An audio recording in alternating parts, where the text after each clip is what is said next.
एक रोज शाम के वक्त हिना अपनी माँ के साथ बैठी हुई होती है। तभी वो अपने फोन में अपनी माँ को एक लड़की की फोटो दिखाते हुए कहती है, माँ ये देखो, ये लड़की कितनी मॉडर्न एंड टॉल है, ये मेरे भैया के साथ एकदम फिट बैठेगी। तभी उस घर की बड़ी बहू मानसी वहां आती है। चलिए माँ जी, हिना दीदी खाना लग गया है।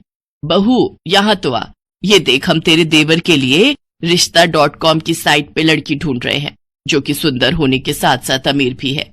अब तेरे गरीब मायके वालों ने दहेज के नाम पर एक दो चीज पकड़ा दी बस, इसलिए अब मैं अपनी छोटी बहू अमीर खानदान की लाऊंगी, जो कि भर भर कर दहेज लाए। हाँ, वो अपनी बड़ी बहू को ताने दे ही रही थी कि तभी उसका छोटा बेटा हितांश एक मॉडर्न लड़की के साथ घर आता है।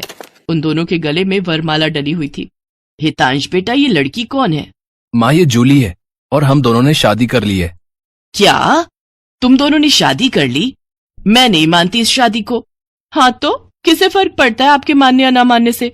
वैसे भी वो कहावत तो आपने सुनी ही होगी कि जब मियाँ बीवी राजी तो क्या करेगा काजी। मैं जानती हूँ, जरूर इस डायन ने ही तुझे भड़काया होगा। मैं इस डायन को हरगिज अपनी बहू नहीं मानूंगी।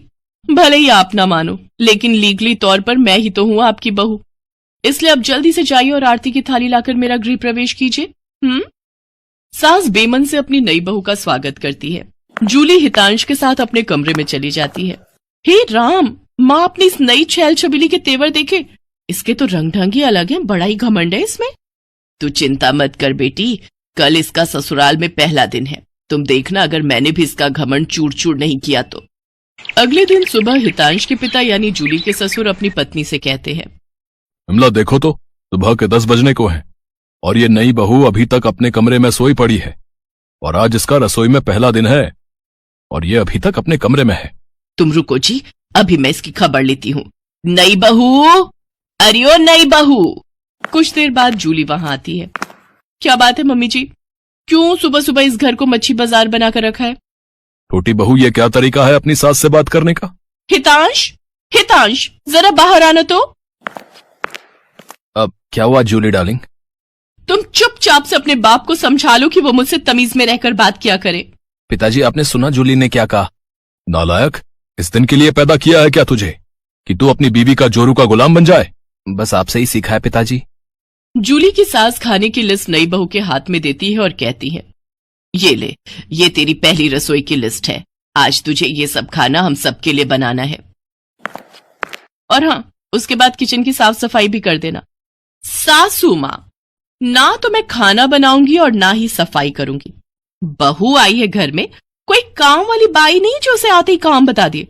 भले ही ससुराल में मेरा पहला दिन हो, लेकिन इस पहले दिन से अब आप लोगों की जिंदगी बदलने वाली है।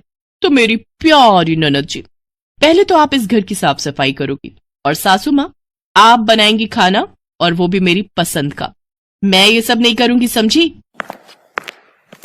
देवरानी जी, ये सब क्या कह रही हैं आप? हम इस घर की बहू हैं और ससुराल वालों का ख्याल रखना हमारा फर्ज है। जेठानी जी, इन जैसे फर्जी लोगों के लिए काहे का फर्ज? इनके साथ तो यही होना चाहिए।